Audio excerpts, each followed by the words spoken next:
Hey folks, I'm going to take up section 2.3, number 10. There's an issue with the answer for part C. I'll start from the beginning though, part A. It says a salesperson needs to visit 15 different offices during the week, and how many ways could this be done?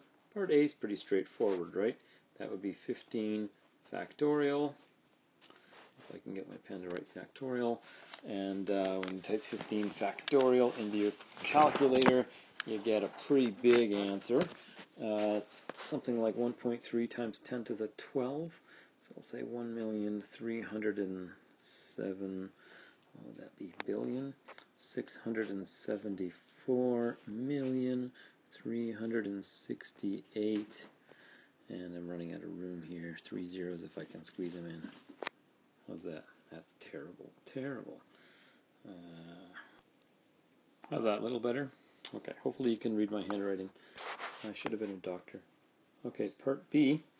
How many different ways could she visit 4 different offices on Monday? Well, this is a good opportunity to practice our permutations because we're going to do factors starting from 15 choices for the first one she visits, and then 14, 13, 12.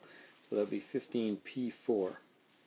So we're going to punch 15p4 into our calculator, or you can do 15 factorial over 11 factorial, and we'll get 32,760, I believe. Okay.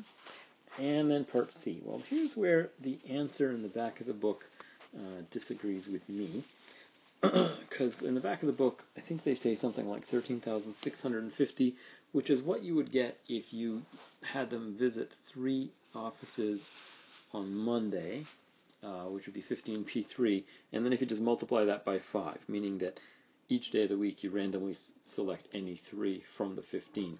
The trouble is, it says that the salesperson needs to visit 15 different offices during the week, and if that still holds true in part C, then I don't think that way of looking at the question really works for part C. So I would look at it as on Monday she has to visit 3 offices from the 15, so 15p3, and then on Tuesday she only has 12 remaining offices that she has to visit, so 12p3. And then on Wednesday there are 9 remaining offices that have to be visited, and then so on and so on. Thursday 6p3, and finally on Friday it would be 3p3 or 3 factorial. Okay, so let's see. Really, if you think about it, that's exactly the same as 15 factorial, because this first part's going to be 15, 14, 13 times 12, 11, 10 times 9, 8, 7 times 6, 5, 4 times 3 times 2 times 1. Basically 15 factorial, which is the same answer as we got on this earlier line here.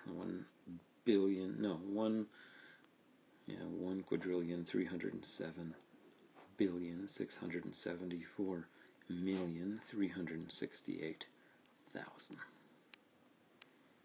Okay, so that's my take on it. But if you believe that she could visit any 3 on Monday and any 3 from the 15 on Tuesday, and so on Wednesday, Thursday, Friday, then you might want to go with the textbook's answer. But I've actually been in touch with one of the lead authors on this, and he agrees that that answer is really not that appropriate. Hope that helps. Talk to you later.